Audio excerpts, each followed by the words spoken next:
नमस्कार, आपका स्वागत है हमारे चैनल पे। हरियाणा विधानसभा चुनाव 2024 90 की 90 सीटों का सर्वे हम आपको बताएंगे कि 2024 में किसकी सरकार बनने जा रही है, कौन सी सीट पर किसके बीच कड़ा मुकाबला है और कौन बाजी मार सकता है। फिलहाल इंडिया की बात नहीं करेंगे, केवल कांग्रेस पार्टी, बीजेपी, जेजेपी, इनेलो, आम आदमी पार्टी की अलग अलग बात की जाएगी। किन मुद्दों पर जनता हरियाणा की वोट करने वाली है, क्या किसान आंदोलन से भाजपा को नुकसान हुआ है, क्या गुटबाजी कांग्रेस को डुबो सकती है, या युवा चेहरा दुष्यंत चौटाला हरियाणा के सीएम बन सकते हैं, क्या अभय सिंह चौटाला एक सीट से इनेलो को 46 पर लेकर के जा सकते हैं। पूरा सर्वे हम आपको बताएंगे हरियाणा की एक एक सीट का। शुरुआत करते हैं अंबाला की 4 सीटों में से। संभावना है कि भाजपा के खाते में एक सीट अंबाला की जा सकती है, 3 कांग्रेस के खाते में जाती हुई दिखाई दे रही है, यानी कि अन्य के खाते में यहां कुछ भी जाता हुआ दिखाई नहीं दे रहा है। करनाल की 5 सीट सीएम सिटी माना जाता है, बीजेपी के खाते में केवल 2 सीट जाती हुई दिखाई दे रही है। कांग्रेस के पक्ष में 3 सीट करनाल से जाती हुई दिखाई दे रही है। केवल मात्र एक सर्वे है, आकलन किया गया है, जो जनता से बीच पहुंच करके जो जनता की राय है उसके आधार पर हम आपको बता रहे हैं कि कौन सी पार्टी सरकार बना सकती है। कुरुक्षेत्र की बात करें तो 2 पर भाजपा और 2 पर कांग्रेस, कुल 4 सीट से जो नतीजे निकल करके सामने आए हैं। बात कर रहे हैं कुरुक्षेत्र की 4 विधानसभा सीट में से 2 पर भाजपा, 2 पर कांग्रेस। कैथल की 4 सीटों की बात करें तो 2 बीजेपी, 2 कांग्रेस। अब तक 17 सीट में से 7 पर बीजेपी और 10 पर कांग्रेस आगे चल रही है, जो सर्वे हम आपको 2024 का बता रहे हैं।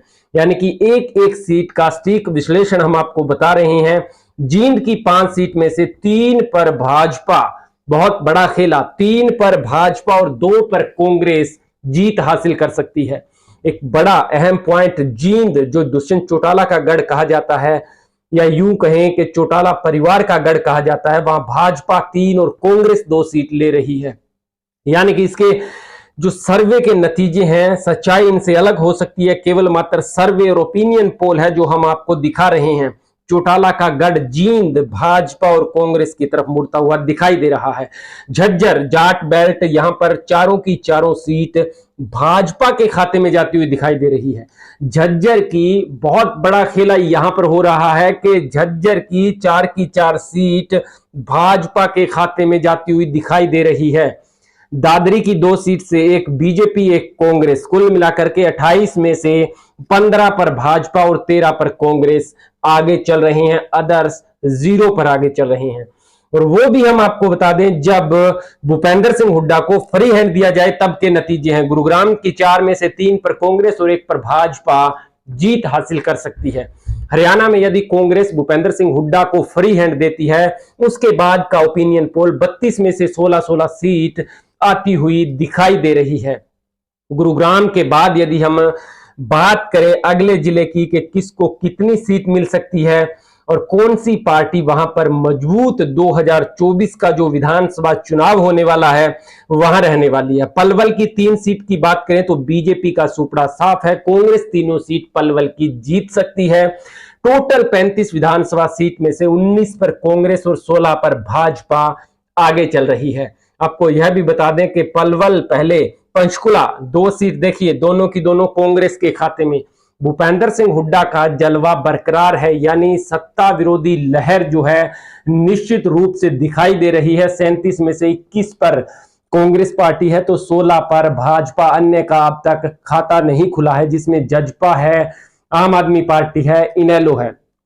पानीपत की 4 सीटों की बात करें तो 2 भाजपा के खाते में और 2 कांग्रेस के खाते में जाती हुई दिखाई दे रही है। टोटल 41 सीट का सर्वे हम आपको दिखा चुके हैं, जिसमें 18 पर भाजपा, 23 पर कांग्रेस पार्टी आगे चल रही है। केवल मात्र एक सर्वे 2024 का ओपिनियन पोल जनता की राय के अनुसार हम आपको दिखा रहे हैं, नतीजा इससे अलग भी हो सकता है। अब तक 41 सीटों में से 18 पर भाजपा, 23 पर कांग्रेस, अन्य 0 जो है आगे चल रहे हैं। भूपेंद्र सिंह हुड्डा को फ्री हैंड देने के बाद कांग्रेस की जो स्थिति हम आपको दिखा रहे हैं, इंडिया में अलग रहने के बाद, यानी कि महागठबंधन में शामिल न होने के बावजूद जो नतीजे दिखा रहे हैं, यदि एकता होती है तो नतीजा और बेहतर होगा। फतेहाबाद की 3 सीट, एक भाजपा 2 कांग्रेस दिखाई जा रही है। जी हां, इसके बाद भिवानी की 4 में से चारों की चारों सीट कांग्रेस के खाते में जाती हुई दिखाई दे रही है, भाजपा 0, टोटल 48 में से।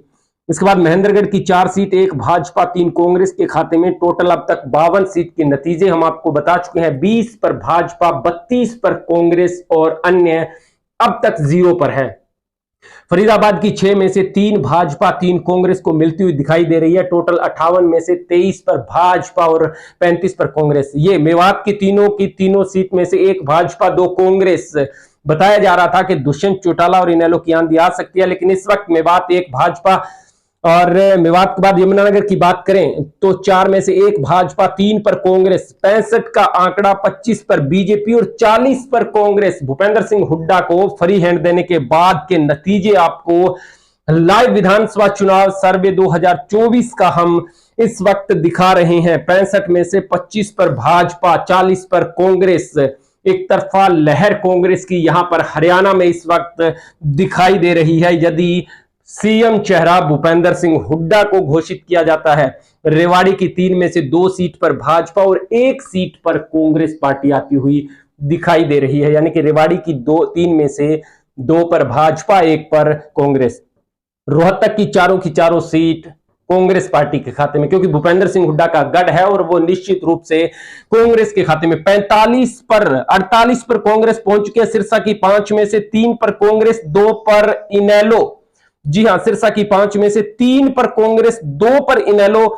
77 में से 48 पर कांग्रेस और 27 पर भाजपा। कांग्रेस जादुई आंकड़ा 46 का छू चुकी है 77 में से, यानी एलनाबाद और रानिया की सीट इनेलो के खाते में आती हुई दिखाई दे रही है। और यदि गोकुल सेतिया जो है सिरसा से कांग्रेस की टिकट पर लड़ते हैं या निर्दलीय लड़ते हैं, तो वहां पर टक्कर देखी जा सकती है।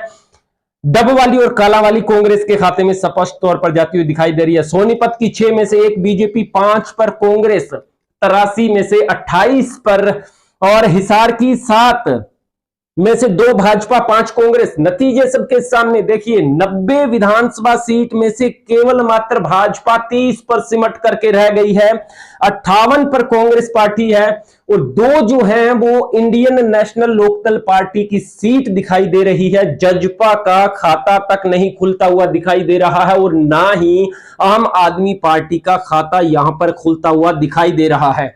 हिसार की 7 विधानसभा सीट में से 2 पर भाजपा, 5 पर कांग्रेस। कुलदीप बिश्नोई के जाने के बाद कांग्रेस को भी फायदा होता हुआ दिखाई दे रहा है। 90 में से 30 पर बीजेपी, 58 कांग्रेस, 2 पर इनेलो।